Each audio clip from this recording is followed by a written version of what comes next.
আল্লাহর নবীর সাহাবী একদিন স্বপ্নে যোগে দেখতেছে বাবা আল্লাহর নবীর সাহাবীর মৃত্যু বাবা, তার মানে তার বাবা মৃত্যুবরণ করেছে।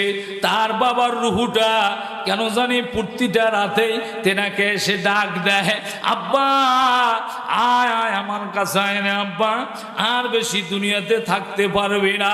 আল্লাহর নবীর ওই সাহাবী এই কথাটা আমার রাসূলের মুখে শুনেছে। আমার রাসূল ঘোষণা দিয়েছে, যদি কারো মৃত্যু মা বাবার রূহগুলো স্বপ্ন যোগে সন্তানকে ডাক দেয়, সন্তান তুমি বুঝে নিও আর তুমি বেশি দিন দুনিয়াতে বাঁচবে না, আর তুমি বেশি দিন দুনিয়াতে থাকতে পারবে না। অবশ্যই অবশ্যই অচিরে তোমাকে কবরে আসতে হবে। আল্লাহর নবীর সাহাবী এই স্বপ্ন যখন দেখলেন বাবা, স্বপ্ন দেখার পরে স্বপ্ন যখন ভেঙে গেল, আস্তে করে বিছানার উপরে বসে এবার মনে মনে চিন্তা করতেছে আর কান্না করতেছে আর বলতেছে, আমার মালিক আল্লাহ, আমার মনে বড় আশা ছিল আমার স্ত্রীর গর্ভে যে বাচ্চাটা আছে এই বাচ্চা দুনিয়াতে আসবে, এই বাচ্চা বড় হবে, এই বাচ্চার মুখ থেকে আমি আব্বু ডাকটা শুনবো, আমি মন থেকে কতটা আনন্দ পাবো। কিন্তু আমার আল্লাহ, আমি বারবার যে স্বপ্ন দেখতেছি আমার মন বলতেছে আমি আর বেশি দিন থাকবো না, আমি আর বেশি দিন এই দুনিয়াতে বাঁচবো না। আমার বন্ধুগণ, আল্লাহ নবীর সাহাবী এবার বসে বসে কান্না করতেছে। আমার মন বলতেছে, আমার মন বলে আমার এই বেটার মুখ থেকে আমি আব্বু ডাক শুনতে পারবো না। নামাজ পড়িয়া করবা কি রোজা রাখিয়া করবা কি, ওরে কহলো বেতে ঢুকিয়া গেল তোমার দারুণ শয়তানি। কথা বলেন ঠিক না বেঠিক? তুমি নামাজ পড়িয়া করবা কি রোজা রাখিয়া করবা কি, ওরে কহলো বেতে ঢুকিয়া গেল তোমার দারুণ শয়তানি, ওরে কহলো বেতে ঢুকিয়া গেল তোমার দারুণ শয়তানি। হস করিয়া তুমি হয়েছো হাজি, মনটা যে তোমার দারুণ পাজি, সাধার আধান এক মনে বেশি, ঠিক না বেঠে? হস করিয়া তুমি হয়েছো হাজি, মনটা যে তোমার দারুণ পাজি, সাধার আধান এক মনে বেশি। ও তুমি রোজা রাখিয়া করবা কি নামাজ পড়িয়া করবা কি, ওরে কহলো বেতে ঢুকিয়া গেল তোমার দারুণ শয়তানি, ওরে কহলো বেতে ঢুকিয়া গেল তোমার দারুণ শয়তানি। কথা বলেন ঠিক না বেঠিক? গায়ে জুব্বা মাথায় টুপি, ক্ষতি করো মানুষের চুপি চুপি, মনটা যে তোমার দারুণ শয়তানি। গায়ে জুব্বা মাথায় টুপি, ক্ষতি করো মানুষের চুপি চুপি, মনটা যে তোমার দারুণ শয়তানি। ও তুমি জুব্বা পড়িয়া করবা কি টুপি পড়িয়া করবা কি, ওরে কহলো বেতে ঢুকিয়া গেল তোমার দারুণ শয়তানি, ওরে কহলো বেতে ঢুকিয়া গেল তোমার দারুণ শয়তানি। কথা বলেন ঠিক না বেঠি? মন খারাপ করলেন, রাগ হইলেন? খেলা হইবে, কি কন? খেলা হবে, চিন্তার কোনো কারণ নাই। তবে সব থেকে দুঃখের বিষয় হলো বাইরে বাজারে রাস্তায় ঘাটে ঘোরাফেরা করতেছেন যারা, ওরা ভেতরে আসবে না যতক্ষণ ওয়াজ শুরু হয়। আর যেখানে আমরা 5 ওয়াক্ত নামাজ পড়ি সেই ঘরটা কার ঘর?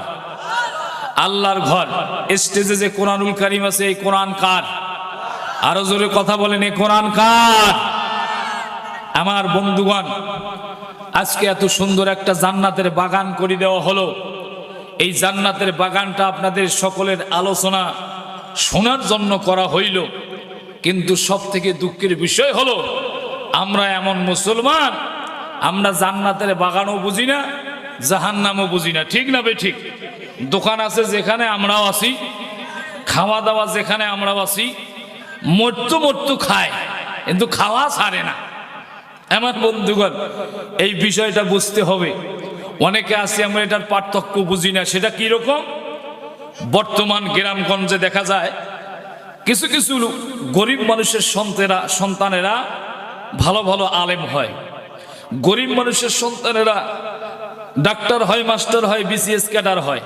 জোরে বলেন ঠিক না বে ঠিক? গ্রামের একজন সাদাসিধা মানুষ, সে এবার তার ছেলেকে বাইরে পাঠাইছে আরবি পড়াশোনা করার জন্য।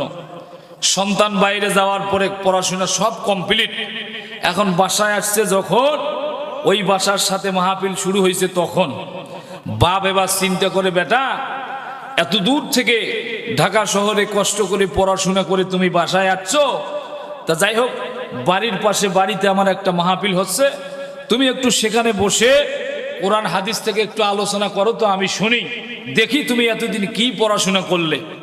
তাই আমার বন্ধুগণ, ছেলেকে বসে দূরে স্টেজে চেয়ারে আলোচনা করবে, পাশে তার বাপ বসে আছে, সুন্দর করে দেখতেছে, দেখি বেটা আমার কি ওয়াজ করে। তা ছেলে শুরুতেই শুরু করছে, ওই যে বলা লাগে না, নাহমাদুহু ওয়া নুসাল্লি আলা রাসূলিহিল কারীম, আম্মাবাদ। কি বাদ? এই আম্মাবাদ কথাটা যখনই বলছে, বাপ চেয়ার থেকে ঝাঁপি উঠে একে গুড়ি এসে থেকে ফেল দিছে। বেটা শালা বাইরে যে কি পড়া শিখলে, হাজার হাজার মানুষ 10-এর সামনে তোর আম্মাকে বাদ দিলু, তাহলে আমাকে যে তুই কখন বাদ দিবি এটার কোনো গ্যারান্টি আছে? ছেলে তো বাইরে পড়ি যে এটা আল্লাহ বাঁচাও, কি হল? বাপ কি আমার পড়াশোনা বোঝে না, না বোঝে?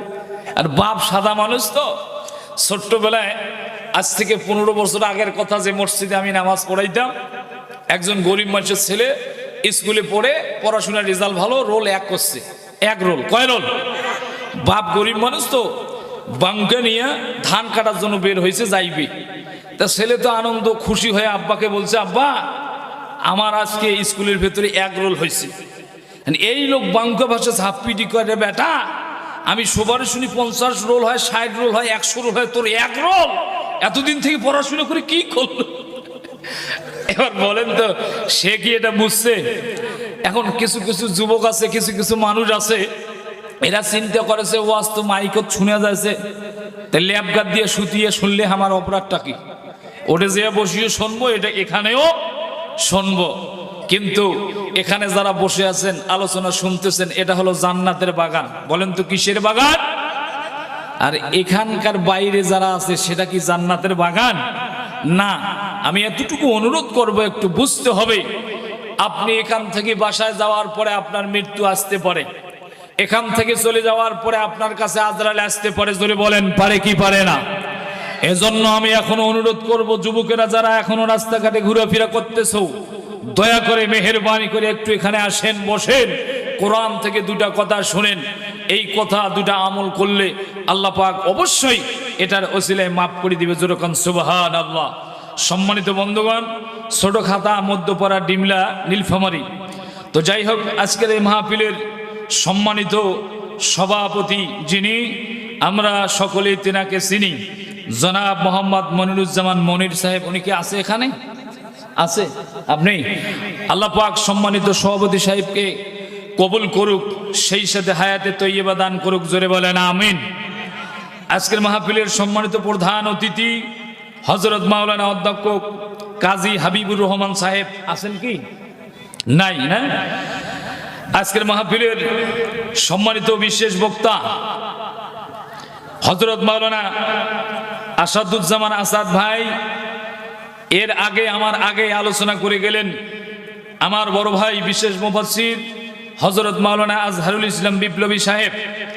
এরপরে আজকের যে প্রধান আকর্ষণ আপনারা সকলে শুনছেন, তেনার নাম হলো হযরত মাওলানা উবাইদুল্লাহ বিন আফসারি গাইবান্ধা।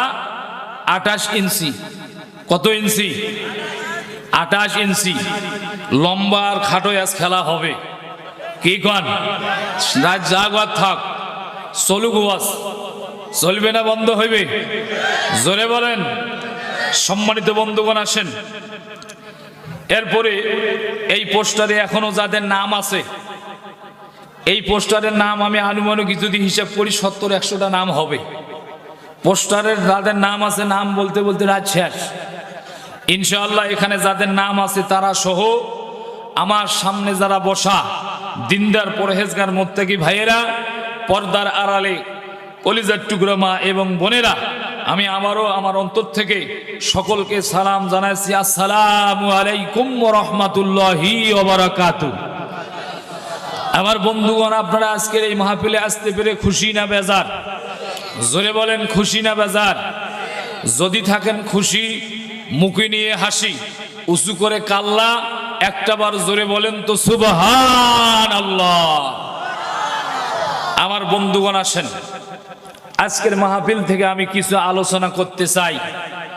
বিষয়টা হলো সব বক্তায় চরে আর ঝাঁকি মারে, তবে যা হবার হয়েছে ভাই একটু মারি দিছে মোটামুটি, ওই পাশে আমি আর না যাই। কি মাই চলে গেছে ওটা আমরা সবাই জানি, সামনত কি এসেছে সেটাও আমরা জানি, কিন্তু আমরা একটু চিন্তা ভাবনা করে বুঝে শুনে একটু ফাইনাল ভাবে ডিসিশন নেব, যাতে করে কোন জায়গায় দেওয়া যায় এটা আপনাদের ব্যাপার, কিন্তু চেষ্টা করব দ্বীন ইসলাম কায়েমের জন্য সংসদে পার্লামেন্টে আল্লাহর কোরআন বসুক, এটা আমরা সকলে চাই। জোরে বলেন ঠিক না বে ঠিক? আমার বন্ধুগণ, আজকের মাহফিল যেহেতু আল্লাহর নবীর ঘরে, এই নবীর ঘর আল্লাহ বলছে পৃথিবী একদিন ধ্বংস হবে, কিন্তু এই নবীর ঘর কোনোদিন ধ্বংস হবে। এখানে যারা বসে আছেন আপনাদের অনেকের সন্তান এই মাদ্রাসায় পড়তেছে, মনে মনে নিয়ত করছেন, আল্লাহ আমার বেটাটাকে আমি হাফেজ বানাবো, আমি আলেম বানাবো। কিন্তু আসেন, আমি আপনাদের সামনে যে আয়াতে কারিমা তিলাওয়াত করেছি, যে সূরাটি পড়েছি, কোরআনুল কারিমের ভিতরে 114টি সূরার ভিতরে এই ছোট্ট একটি সূরা, সূরাতুল আসর। বলেন তো সূরাতুল কি? আরো জোরে বলেন, কোন সূরা? সূরাতুল আসর। এটা আমরা সকলেই জানি, এটা সকলের পরিচিত একটা সূরা। আসেন, আমরা অনেকে আছি সূরা পড়তে পারি না, যার কারণে অর্থ বুঝি না। অনেকে আছি কোরআনে পড়তে পারি না, যার কারণে অর্থের দিকে যাই না, শুধু এমনিতেই মুখস্থ পড়ে যাই, বাকিটা আল্লাহ ভরসা। আসেন, আমি এই সূরাত থেকে সামান্য কিছু আলোচনা করব। আমার বন্ধুগণ, আল্লাহ পাক সর্বপ্রথম বলছেন যে আল্লাহ এখন পর্যন্ত অনেক মানুষ কিন্তু রাস্তাঘাটে ঘোরাফেরা করতেছেন। জোরে বলেন ঠিক না বে ঠিক? আবার অনেক মানুষ আছে হাসপাতালের বেডে শুয়ে তার নিজের জীবনকে বাঁচার জন্য কত কান্নাকাটি করতেছে। অনেক মানুষ আছে গান বাজনা টিভি সিনেমা নিয়ে ব্যস্ত, কিন্তু আমার মালিক, আমার আল্লাহ, আমার রব দয়া করে মায়া করে ভালোবেসে সুস্থ শরীরে একত্রিত হয়ে আল্লাহর কোরআন থেকে কথা শোনার জন্য এখানে আসার এবং বসার তৌফিক দান করলেন। এজন্য আমরা অন্তরে অন্তর থেকে রবের দরবারে শুকরিয়া আদায় করি। সকলে বলি আলহামদুলিল্লাহ। বিশ্ব নবীর প্রতি দরুদ ও সালাম পেশ করি, যে নবীজি কাল কিয়ামতের ময়দানে আমাদের জন্য সুপারিশ করবে, সেই নবীর প্রতি আমরা সকলে দরুদ ও সালাম পেশ করি। সকলে বলি সাল্লাল্লাহু আলাইহি ওয়াসাল্লাম। সম্মানিত বন্ধুগণ আসেন, এই আয়াতের শুরুতে আল্লাহ বলছেন ওয়াল আসরি। আল্লাহ এখানে কসম করে বলছেন, ও পৃথিবীর মানুষেরা তোমরা ভালো করে শুনে নাও, আমি আল্লাহ কসম করে বললাম ওয়াল আসরি, তার মানে আসরের কসম, সময়ের কসম, যুগের কসম, কালের কসম। কেন? এই পৃথিবীর মালিক আল্লাহ আপনাদের আমাদের সবাইকে আল্লাহ পাক সৃষ্টি করেছেন, দুনিয়াতে পাঠাইছেন। কিন্তু সে আল্লাহ আবার কসম করে বলতেছি, পৃথিবীর মানুষেরা তোমরা অবশ্যই, আমি আল্লাহ কসম করে বললাম, তোমরা ক্ষতির ভেতরে আসো। এবার ক্ষতিটা কোন ক্ষতি? আমরা চিন্তা করি দুনিয়াতে তো আমাদের কোনো জিনিসের অভাব নাই, কিন্তু আল্লাহ বলছে দুনিয়াতে সব থাকিল, এই দুনিয়ার টাকা পয়সা, বাড়ি গাড়ি, ধন দৌলত মৃত্যুর পরে তোমার কোনো কাজে আসবে না। কিন্তু আল্লাহ আবার পরের আয়াতে বলছেন ওয়াল আসরি, তার মানে আসরের কসম করে বলছেন ইন্নাল ইনসানা লাফি খুসর, নিশ্চয় সমস্ত মানুষগুলো ক্ষতির ভিতরে আছে।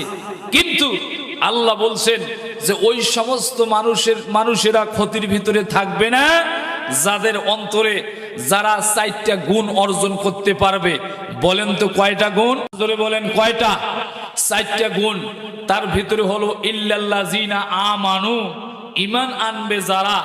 এরপরে ওয়াতাসাউ বিল হক, হক কথা বলবে যারা।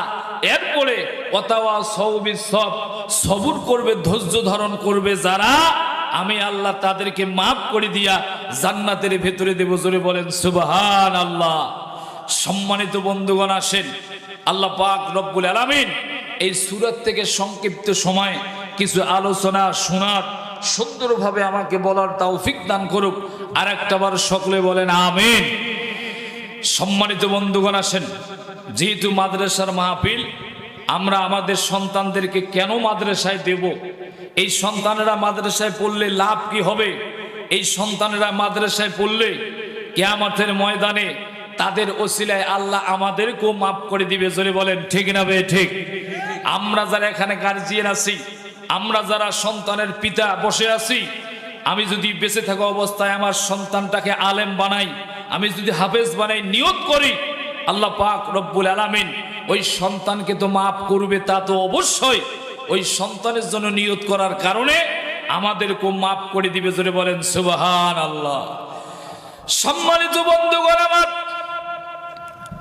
আল্লাহ পাক রব্বুল আলামিন আর একটা আয়াতে কারিমার ভিতরে বলে দিলেন, আল্লাহ পাক বললেন ইল্লাল্লাযিনা আমানু ওয়া আমিলুস সালিহাতি কানাত লাহুম জান্নাতুল ফিরদাউসি নুজুলা। জোরে বলেন আল্লাহু আকবার। আল্লাহ বলছেন দুনিয়ার মানুষেরা শুনে না, দুনিয়াতে তোমরা যারা যাওয়ার পরে দুইটা কাজ করতে পারবে, 2টা আমল করতে পারবে। এই 2টা আমল করার কারণে আমি আল্লাহ তোমাদের মাফ করে দেব। 1 নম্বর আমল হলো, 1 নম্বর কারণ হলো, 1 নম্বর কথা হলো, আল্লাহ বলছেন ইল্লাল্লাযিনা আমানু, ঈমান আনতে হবে। আব্বাজানেরা আমার, এখানে যারা বসে আছেন বাবা, বলেন তো এক আল্লাহকে আমরা বিশ্বাস করি কি করি না? রাসূলকে বিশ্বাস করি কি করি না? কবরের আযাব হয় এটা আমরা চোখ দিয়ে দেখি নাই, বিশ্বাস করি কি করি না? জান্নাত জাহান্নামে যাব, বিশ্বাস করি কি করি না? আল্লাহ বলছে দুনিয়ার মানুষেরা তোমরা যারা দুনিয়াতে যাওয়ার পরে না দেখে আমি আল্লাহকে বিশ্বাস করবে, আমার রাসূলকে বিশ্বাস করবে, কবরের আযাবকে বিশ্বাস করবে, জান্নাত জাহান্নামকে বিশ্বাস করবে, 2 জন ফেরেশতা আমি প্রত্যেকটা মানুষের 2টা ঘাড়ে নিয়োজিত করেছি। ফেরেশতাদেরকে তোমরা যারা বিশ্বাস করবে তোমরা হলে ঈমানদার। আর ঈমান আনার পরে চুপ করে থাকলে হবে না, ঈমান আনার পরে আমলে সালেহ করতে হবে। আমার বন্ধুগণ, আমলে সালেহটা এবার কি জিনিস বাবা? ঈমান তো আমরা সবাই এনেছি, সবাই আমরা নিজেকে ঈমানদার দাবি করি, কিন্তু আমলে সালেহটা কোন জিনিস? আমলে সালেহ হলো, আল্লাহ বলছে দুনিয়ার মানুষেরা আমলে সালেহ হলো সমস্ত ভালো ভালো নেক কাজ করা, নেক আমল করার নাম হলো আমলে সালেহ। আব্বাজান আমার, যেহেতু মাদ্রাসার মাহফিল বাবরে, আমি সেই প্রসঙ্গে আলোচনাটি করব বাবা। কেন আপনি আপনার সন্তানকে কোরআন শিক্ষার জন্য মাদ্রাসায় দিবেন? আব্বাজান আমার, আজকে আমাদের ছেলে মেয়েদের ভিতরে কোরআন না থাকার কারণে বর্তমান সময়ে মা বাবাদেরকে মূল্যায়ন করে না, মা বাপকে দেখতে পারে না, বড়দেরকে সম্মান করে না, ছোটদের স্নেহ করে না। কারণ হলো তাদের ভিতরে আল্লাহর কোরআনুল কারীম নাই। আব্বাজানেরা আমার, এখানে যারা বসে আছেন বাবারে, আমি অনুরোধ করব, বলবো বাবা, সন্তানকে ডাক্তার বানান, সন্তানকে মাস্টার বানান, সন্তানকে ইঞ্জিনিয়ার বানান, কোনো সমস্যা নাই। সব শিক্ষা দেওয়ার আগে সর্বপ্রথম বলেন তো আল্লাহর কোরআনুল কারীম শিক্ষা দেওয়ার দরকার আছে না নাই? আব্বাজানেরা আমার, ভালো করে শুনে নেন বাবা, আল্লাহ পাক রব্বুল আলামিন বলেছেন, ও মানুষেরা ভালো করে তোমরা শুনে নাও। ও মানুষ, তোমরা যখন দুনিয়ার জমিন ত্যাগ করে কবরে চলে যাবে, অন্ধকার কবরে যখন আসবে, তোমাদের তিনটা আমল জারি থাকবে। জোরে বলেন কয়টা? আরো জোরে বলেন। তিনটা আমল জারি থাকবে।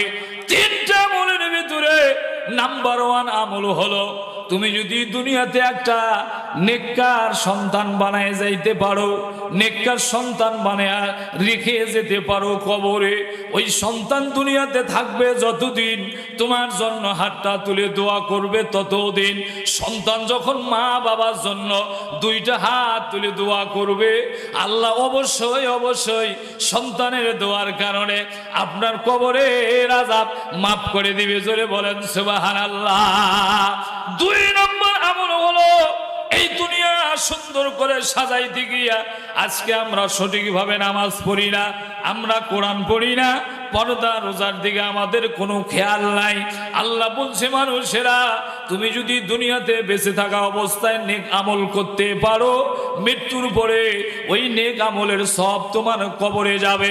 3 নম্বরে, ও দুনিয়ার মানুষেরা, আমি আল্লাহ তোমাদের যতটুকু সম্পদ দিলাম, আমি আল্লাহ তোমাদের যতটুকু ধন দিলাম, সেই সম্পদ থেকে আমার নবীর ঘরে, আমার ঘরে আর আমার কোরআনের জন্য এতিম মিসকিন যারা আছে তাদেরকে তুমি যদি তোমার ওই সম্পদ থেকে দান করে যেতে পারো, মনে রেখো বান্দা, তুমি মারা যাওয়ার পরে তুমি কবরে থাকবে, ওই দানের সব কিয়ামত পর্যন্ত তোমার কবরে যাইতে থাকবে। জোরে বলেন সুবহানাল্লাহ। আব্বাজানেরা আমার, তাহলে এবার আসুন বাবুরে, এই 3টা আলোচনার ভিতরে এই 3টা সব আপনার কবরে যাবে, কিন্তু তার ভিতরে একটা বিষয় নিয়ে আমি কথা বলবো, কেন আপনি আপনার সন্তানকে মাদ্রাসায় দিবেন? আব্বাজান আমার, আল্লাহর নবীর একজন সাহাবী ছিল বাবা, আল্লাহর নবীর সাহাবী, দুনিয়াতে ছিল ইমানদার, দুনিয়াতে থাকা অবস্থায় কোরআনকে ভালোবাসে, আল্লাহকে ভালোবাসে, রাসূলকে ভালোবাসে, আল্লাহর নবীর সাহাবী ইমানদার। কিন্তু বাবা, এখনো আল্লাহর নবীর সাহাবীর স্ত্রী এখনো গর্ভবতী, তার মানে তার পেটের ভিতরে বাচ্চা। আল্লাহর নবীর সাহাবী এবার হঠাৎ করে রাত্রিবেলায় স্বামী আর স্ত্রী দুইজনে যখন বিছানার মধ্যে ঘুমিয়ে গেল, কিন্তু দেখবেন ওই আল্লাহর নবীর সাহাবীর স্ত্রীর গর্ভে একটা বাচ্চা। বন্ধুগণ আমার, আল্লাহর নবীর সাহাবী বার আস্তে করে প্রতিদিন রাত্রি বেলায় স্বামী আর স্ত্রী যখন ঘুমের ঘরে যায় ঘুমায়, কিন্তু আল্লাহর নবীর সাহাবী স্বপ্ন যোগে একটা স্বপ্ন দেখে। রাতের বেলা ঘুম অবস্থায় প্রতিদিনে একটা স্বপ্ন দেখতে থাকে, কিন্তু হঠাৎ করে আল্লাহর নবীর সাহাবী একদিন স্বপ্নে যোগে দেখতেছে বাবা, আল্লাহর নবীর সাহাবীর মৃত্যু। বাবা, তার মানে তার বাবা মৃত্যুবরণ করেছে। তার বাবার রুহুটা কেন জানি প্রতিটা রাতে তেনাকে এসে ডাক দেয়, আব্বা আয় আয় আমার কাছে আয় না আব্বা, আর বেশি দুনিয়াতে থাকতে পারবি না। আল্লাহর নবীর ওই সাহাবী এই কথাটা আমার রাসূলের মুখে শুনেছেন, আমার রাসূল ঘোষণা দিয়েছে, যদি কারো মৃত্যু মা বাবার রূহগুলো স্বপ্ন যোগে সন্তানকে ডাক দেয়, সন্তান তুমি বুঝে নিও আর তুমি বেশি দিন দুনিয়াতে বাঁচবে না, আর তুমি বেশি দিন দুনিয়াতে থাকতে পারবে না, অবশ্যই অবশ্যই অচিরে তোমাকে কবরে আসতে হবে। আল্লাহর নবীর সাহাবী এই স্বপ্ন যখন দেখলেন বাবা, স্বপ্ন দেখার পরে স্বপ্ন যখন ভেঙে গেল, আস্তে করে বিছানার উপরে বসে এবার মনে মনে চিন্তা করতেছে আর কান্না করতেছে আর বলতেছে, আমার মালিক আল্লাহ, আমার মনে বড় আশা ছিল আমার স্ত্রীর গর্ভে যে বাচ্চাটা আছে এই বাচ্চা দুনিয়াতে আসবে, এই বাচ্চা বড় হবে, এই বাচ্চার মুখ থেকে আমি আব্বু ডাকটা শুনবো, আমি মন থেকে কতটা আনন্দ পাবো। কিন্তু আমার আল্লাহ, আমি বারবার যে স্বপ্ন দেখতেছি, আমার মন বলতেছে আমি আর বেশি দিন থাকবো না, আমি আর বেশি দিন এই দুনিয়াতে বাঁচবো না। আমার বন্ধুগণ, আল্লাহ নবীর সাহাবী এবার বসে বসে কান্না করতেছে। আমার মন বলতেছে, আমার মন বলে আমার এই বেটার মুখ থেকে আমি আব্বু ডাক শুনতে পারবো না। কান্না করতে করতে হঠাৎ করে আল্লাহ নবীর স্ত্রী এবার জাগরণ হলেন, তার মানে ঘুমটা ভেঙে গেল। এবার আল্লাহ নবীর সাহাবীর কান্নার আওয়াজটা স্ত্রীর কানে গেল। স্ত্রী এবার আস্তে করে, অসুস্থ মানুষ আস্তে করে ঘুমটা ভাঙ্গার পরে এবার কান পাতিয়া শুনতেছে, স্বামী আমার কেন এত রাত্রিবেলায় একা একাই বসে কান্না করে। আমার মন বলতেছে আমার স্বামী বুঝি আমার কোন আচরণে মন খারাপ করেছে, আমি অসুস্থ মানুষ, স্বামীর ভালো করে খেদমত করতে পারি না। বন্ধুগণ আমার, বলেন তো বাবা, আলোচনা চলবে না বন্ধ হবে না? জোরে বলেন লিল্লাহি তাকবীর, লিল্লাহি তাকবীর। আল কোরআনের আলো সংসদে জালো, লিল্লাহি তাকবীর। মন খারাপ হইল নাকি? চলবে না? না চলবে? আমার বন্ধু একটু শোনেন বাবা, শুনলে পরে একটু বুঝতে পারবেন। আল্লাহ নবীর সাহাবী বাবা আস্তে করে বসে যখন কান্না করতেছেন, বিবি এবার ঘুমটা ভাঙলো যখন, আস্তে করে বিবি ঘুম থেকে উঠলেন। উঠার পরে আস্তে করে স্বামীর কাছে যাওয়ার পরে বলছে, প্রাণের স্বামী আমার, স্বামী গো, কেন আপনি এত রাত্রিবেলা একাই বসে বসে কান্না করেন? বলেন বলেন গো স্বামী, আপনার কি হয়েছে? কোনো কথায় আপনি ব্যথা পেয়েছেন নাকি? কোনো কথায় আপনার মন খারাপ হয়েছে নাকি? কোনো কথায় আপনার আঘাত লেগেছে নাকি? আল্লাহ নবীর সাহাবী ডাক দিয়ে বলে, বিবি রে, কোনো কথায় আমার মন খারাপ না, আমি কোনো কথায় তোমার আঘাত পাইনি। বলছে, এবার স্বামী তুমি কান্না করো কেন? এবার স্বামী ডাক দেয়, বিবি রে, আমি কান্না করি রে বিবি, আমি মন থেকে অনেক বড় একটা আশা করেছিলাম, তোমার গর্ভে যে বাচ্চা আছে এই বাচ্চা দুনিয়াতে আসবে, বড় হবে, আমাকে আব্বু বলে ডাকবে। কিন্তু বিবি আমার, আমি প্রায় স্বপ্নে যোগে দেখি আমার মৃত্যু বাবার রুহুটা বারবার আমাকে ডাক দিচ্ছে। আমার বন্ধুগণ, দুনিয়াতে ইমানদার হবে যারা, তারা অবশ্যই বুঝতে পারে কখন আমি এই দুনিয়া ছেড়ে চলে যাব, কখন আমার কাছে আজরাইল আসবে। ও বিবি আমার, আমি এই জন্য কান্না করতেছি, আমার মন বলতেছে আমি বুঝি আর বেশি দিন বাঁচবো না, আমার মনে হয় আমি আর বেশিক্ষণ থাকবো না। কিন্তু বিবি আমার, আমি এখানে বসে বসে একটা চিন্তা মনের ভিতরে করলাম, বিবি আমি এই কথাটা এবার তোমাকে রাত্রিবেলায় বলে দেব।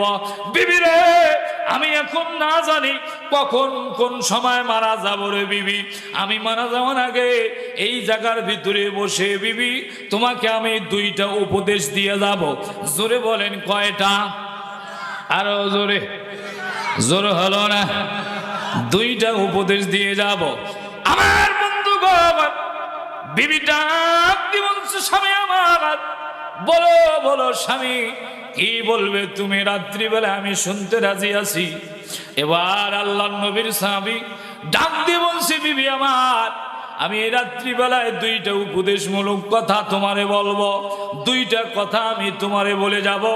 এক নম্বর কথা হলো, বিবি রে, এখানে যারা বসে আছেন আব্বাজানেরা, পর্দার আড়ালে মা বোনেরা যারা আছেন, মা গো আপনারাও একটু ভালো করে মনোযোগ দিয়ে শুনবেন মা। কারণ হলো সব বাচ্চা তোমাদের পেটে থাকে। আমার বন্ধুগণ, বর্তমান সময় বাবা যত ওয়াজ করেন না কেন ততই আরো বেশি সমস্যা হয় কি হয় না? মা বোনদের যতই পর্দার কথা বলি ততই ওরা কাপড় শর্টকাট পরে। আবার কিছুদিন আগে এবার সুন্দর করে দেখছিলেন আপনারা, ওয়াজ যতই করি ততই মা বোনদের কাপড় উপরে ওঠে। উঠতে উঠতে কিছুদিন আগে ওরা প্লাজো পিন্দা শুরু করছিল, হয় না? নয় আর কথা কন না কেন? ওয়াজ করতে করতে এবার বক্তা মরি যায়, ওয়াজ করতে করতে কাম সারা। কিন্তু আমার রাসূল বলেছেন মহিলাদের কাপড় থাকবে টাকনু ঢাকা নিচ পর্যন্ত, কিন্তু ওদের কাপড় একবারে ভাসি ওঠে। কারণ এমন প্লাজো বানাইছে বাবা, ওটা যে কোন প্লাজো বুঝা যায় না। দূর থেকে দেখলে পুরুষ না মহিলা বুঝা বড় কঠিন হয়ে যায়। জোরে বলেন ঠিক না বেঠে? আর বর্তমানে ছেলে পেলে ওই জিনিস দেখি কি আরো ঠিক থাকে। কলজার সাথে বান্ধি রাখুম তোমারে, হয় না? না না, এটা বলা যাবে না, গোনা হবে। কলজার সঙ্গে বান্ধি রাখুম তোমারে ও রাসূল রে, কলজার লাগে বান্ধি রাখুম তোমারে। কথা বলেন ঠিক না ভাই? ঠিক।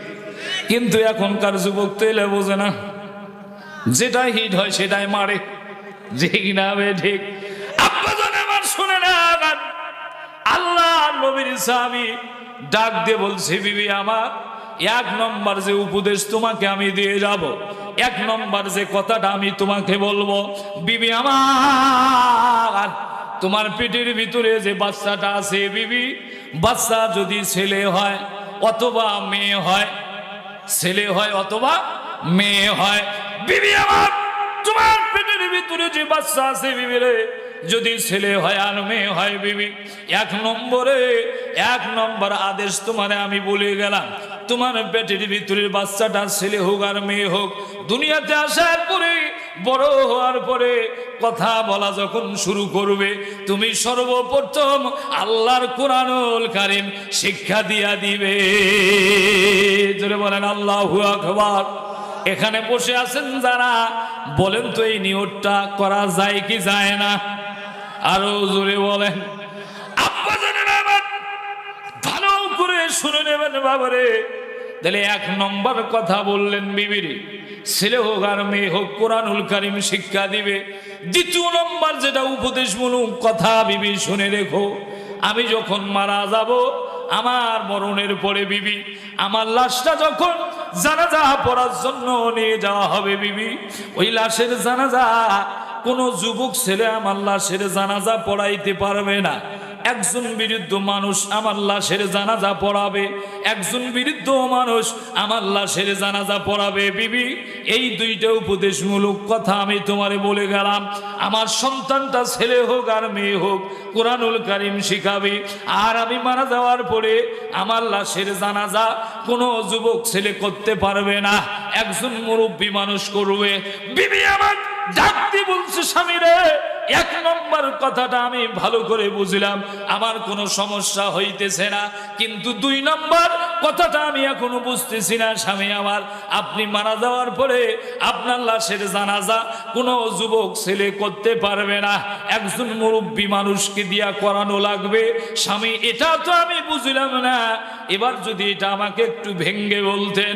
সাহাবী ডাক দি বলে, বিবি রে, না না, এখন এটা বলার কোনো অপশন নাই, অতএব আমি তোমাকে যেটা আদেশ করেছি তুমি অবশ্যই আদেশটা আমার মানো। তাহলে এবার বন্ধুগণ বলেন তো, আল্লাহ নবীর সাহাবী কয়টা আদেশ করলেন? না জোরে বলেন, আরো জোরে। দুইটা আদেশ করলো। কথাবার্তা বলতে বলতে এমতো অবস্থায় ফজরের আজান হয়ে গেল। আজান যখন কানের ভিতরে চলে আসলো, আল্লাহ নবীর সাহাবী ডাক দিয়ে বলছে, বিবি আমার, তুমি এখন আস্তে করে ঘুমের ঘরে যাও, আমি তাড়াতাড়ি মসজিদে যাব। আর আমি নামাজ শেষ করে একতে আমি বাড়ির ভিতরে আসতেছি।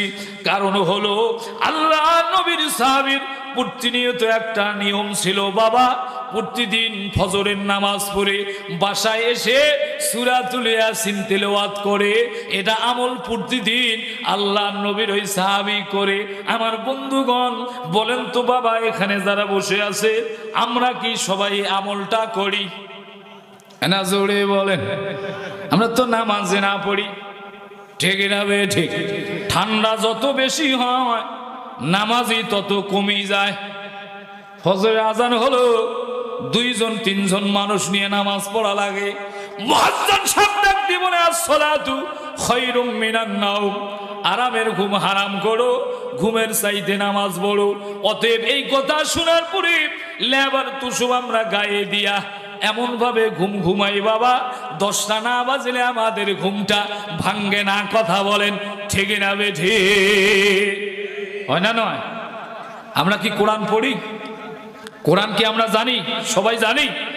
জানি না। সবাই কোরআনের সূরাও বলতে পারি না, কিন্তু জানি আর না জানি কোরআনের বিরুদ্ধে কথা বলা দিয়ে পাকা। জোরে কোন ঠিক না বে ঠিক? আমার বন্ধুগণ আসেন, ঘটনাক্রমে 2 মিনিটে একটা কথা বলি। সেটা হলো কি, আমরাও নামাজ পড়ি, কিন্তু আমরা কেমন নামাজি জানেন? আমরা সপ্তাহে একদিন পড়ি, এরপরে যদি কোনো ক্রমে, এই তো রোজা মাস আইসেছে সামনে, এই রমজান মাসে অন্য মাসে যেমন তেমন রোজা মাস একটা হুড়ে হুড়ি পড়ি যায় নামাজে, ঠিক না বে ঠিক?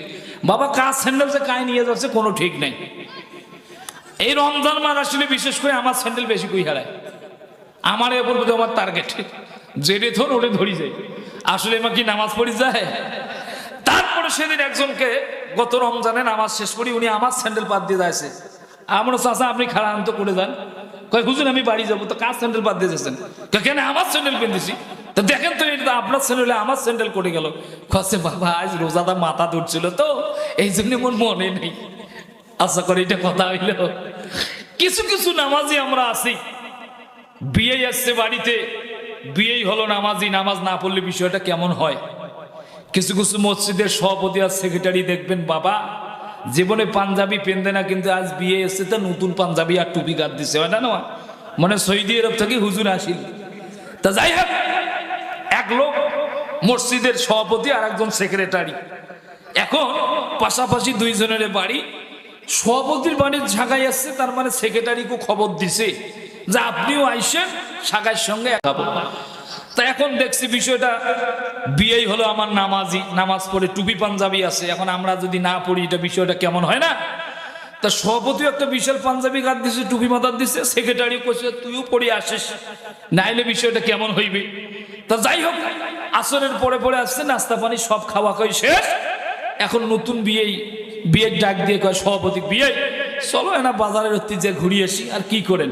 তা সভাপতি সাহেব যাইতে যাইতে নিয়ত করে যে হোক এদি যাবো না, জুম্বার পাশ দিয়ে আমার জুম্বাটাও বিয়ে দেখাবো না, যে এইটা জুম্বার সভাপতি আমি, ঠিক না ঠিক? আল্লাহর কি কাম, গাইতে গাইতে জুম্মের কাছাকাছি যাওয়া শেষ, মাগরিবের আজান হইবে, 5 মিনিট বাকি আছে। এখন নামাজি বিয়ে ডাক দিয়ে সভাপতি সাহেব, বিয়ে আইসেন, বাজার তো যাইতে নামাজটা পড়ি যাই। কি করি যাব? নামাজটা পড়ি যাইতে, ঠিক আছে। এখন ভেতরে ভেতরে কালেমা পড়েছে, আল্লাহ জীবনে 71 সেজদা দিলাম না, নামাজ পড়লাম না, আজ বিয়ের পাল্লার পচি না পড়লে তো সমস্যা, তা চলো বিয়ে যাই।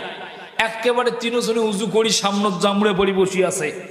কিছুক্ষণ পরে আজান হইবে। আল্লাহর কি কাম, ওই দিন ওই মসজিদের মুয়াজ্জিনও নাই, ইমামও নাই। মুয়াজ্জিন গেছে বাজার, ইমাম কোটে গেছে নাই। এখন আজানের সময় পার হয়ে যাচ্ছে, সভাপতি খালি সালাম সুলুম করি দেখে, কি ব্যাপার রে, মুয়াজ্জিন গেল কোটে? এবার সেক্রেটারি কয়েছে বাবা মাসছে রে, মুয়াজ্জিনের কোনো খবর নেই, ইমামও বা কোটে গেছে আজ। এইরকম করতে করতে আজান সময় হয়ে গেছে, সময় আজান দিয়ে এসে এখন কি হয়? তা যাই হোক, সাগাই যে বিয়ে এসে নামাজি, এই বিয়ে ইবের কয়েছে সভাপতি শেখ যে বিয়ে তোমরা তো মসজিদের সভাপতি, তা আজানটা দেও কেন? কি দিবের কথা কইছে? আজান। তা সভাপতি ঝাপিটি করছে, সেক্রেটারি তুই আজানটা দে রে, মোট তো 36 কোটি ভুল আছে, কি কম না কম? সেক্রেটারি কছে না মই তো আরো পাই না, তোমায় দেও কোন রকম আজানটা। এখন কোনো ছেলে পেলেও না আসে। তা যাই হোক, হঠাৎ করে কোন রকম একজন ছোট্ট আনা বাচ্চা আসছে, ওই বাচ্চা কোনো দেখা পাইছে, বাবা তুই যেমন কই পাইছে আজানটা দে তো। তা আজান নাই কষ্ট মষ্টে বাচ্চাটা দিলে এখন নামাজ পড়ার দরকার আছে না? আর নামাজ শুরু হইবে যখন, মৌলবিও নাই মজ্জনও নাই, বিশাল বিখ্যাত নামাজ পড়াইবি কায়। এখন ওই সাগাই বিয়ে সভাপতি শেখ কাছে বিয়ে হোক, তোমার যে টুপি আর পাঞ্জাবি পিন দিছেন তো, যাক ইমাম মুয়াজ্জিন না আসে নাই, তা আজকের নামাজটা তোমরাই পড়াবে। এখন সভাপতি সাহেব মনে মনে কয়েছে যে আসরের নামাজ হলে পড়ে দিবার পানু হয়, কিন্তু মাগরিবের নামাজ পরে একটা সুরেও ভেতরে বোম মারলে বেড়াইবে না। এর ঘটনাক্রমে আটক হয়ে সেক্রেটারি কয়েছে যে দেখ নামাজটা তুই পড়ো, মোর তো অবস্থা খারাপ। সেক্রেটারি ঝাঁপিয়ে ঢুকেছে, তোর থাকি মোর ডাবল অবস্থা খারাপ, তোর তো একটা আছে মোর একটাও নাই। তো যাই হোক, এখন কি করে ঘটনাক্রমে কোনো ঠেলাঠেলি করে সভাপতি সাহেব ইমামতির জায়গার সামনে দিছে, বিয়ে হাত ধরিয়ে দিছে। এখন কি করে জান আর আকামাত কাই দিবে, আর বিয়েও তো জানে যে সেক্রেটারি কোনোদিন নামাজ পড়ে না। তাই এখন বিয়ে আসতে করি সেক্রেটারি করে, সেক্রেটারি সাহেব ঠিক আছে, আমার বিয়ে যেহেতু ইমাম হল, আমরা যেহেতু পেছনে, তো আকামারটা আপনি দেন, আকামারটা আপনি দেন। এমন সেক্রেটারি আকামাত দিয়া আল্লাহু আকবার আল্লাহু আকবার কয়া, আশহাদু আল্লা ইলাহা পড়ে হাইয়া আলা সালাত জন কয় হাইয়া আলা ছেলে, হাইয়া আলা ছেলে, হাইয়া আলা ছেলে। সাগাই শুনিয়ে কয় বাবা রে, এই আকামাদের হাড়াড্ডি ঘুরে করছে হাইয়া আলা ছেলে, হাইয়া আলা ছেলে। যাই হোক কোনো রকম দিছে। এখন সভাপতি সাহেব নামাজ শুরু করছে, শুরু করার পরে একটা সুরে বলাছে, আর কিন্তু সুরা নাই। কিন্তু ঠিক ওই সময়ের ভিতরে সভাপতি সাহেব একটা সুরে কোন রকম ঘটর মোটর করে পড়ি, রুকু আর সেজদাত গেল যখন, একটা সেজদা দেওয়ার পরে আর একটা সেজদা থেকে উঠবে, ওই সময় চিন্তা ধরি গেলে এক রেখা ধায় পড়লাম, কিন্তু পরের রেখাতে এবার কোন সুরে পড়া হইবে।